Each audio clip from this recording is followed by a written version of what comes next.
Hello guys. So in this demo I want to quickly demonstrate what a relational database system looks like and how it works, and why it's important.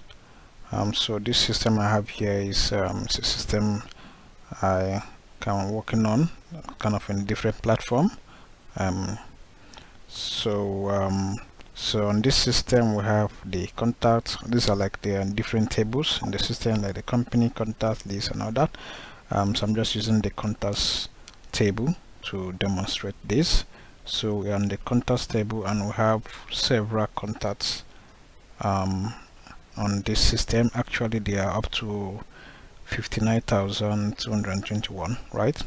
So if you select each of the contacts, you see the details of the contact by the side. So this is called like a master detail relationship. For the purpose of this demo, I just want to demonstrate the essence of having related table or related records as opposed to having a flat file. So on this contact page we have 3 fields that is being used to track, like kind of collect, kind of capture notes based on maybe when this user visits us or something like that. So we'll have note 1, note 2 and note 3. So let me quickly show you.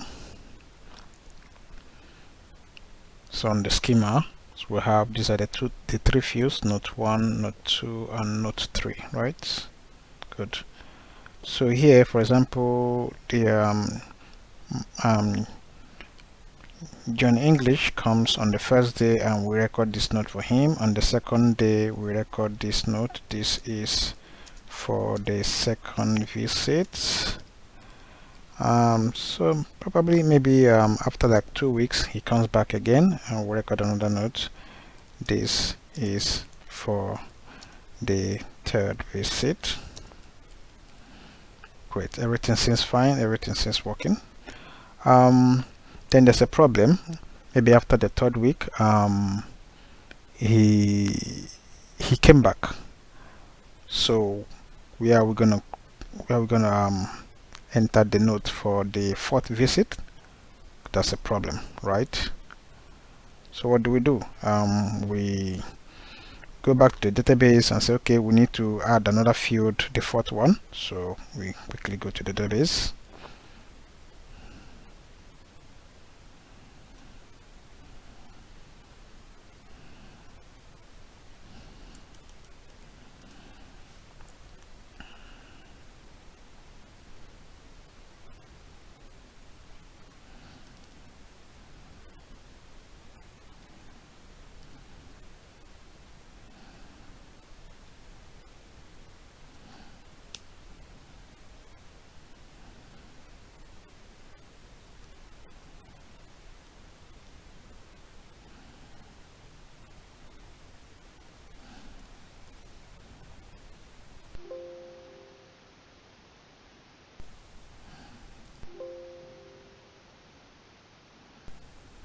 Aha, so now we have another field, so we can now track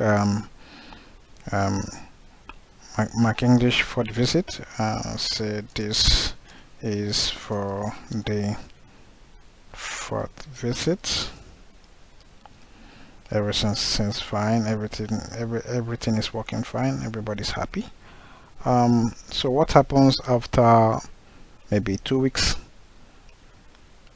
He came to visit again. That should be the 5th time. So what are we gonna do? So that's a problem. Do we need to add another field? So get a point. So that's the problem, right? Then another point I want to explain also is, you can see we have the notes, the fields. I have the fields. So we have note 1, note 2, note 3. So these are the field names, right? You can look at it here. Field name. So these are the field names, right, for the fields. Now let's see what happens when I when I move to the next layout,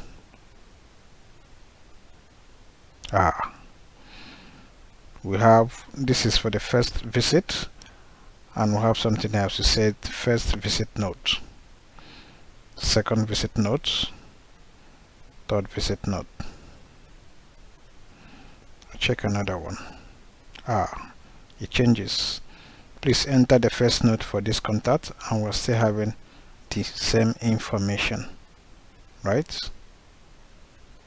So this is what I'm trying to explain here. This is called field label. It is quite different from this. Note 1, note 2, note 3, they are called field names. These ones can change, but these ones, the field names cannot change, or should not change rather. It's not as if you cannot change it, but if you change it, it changes across the the entire, wherever this field is referenced, the name will change as well. But this particular one, the labels can always change. You can always change it to anything you want.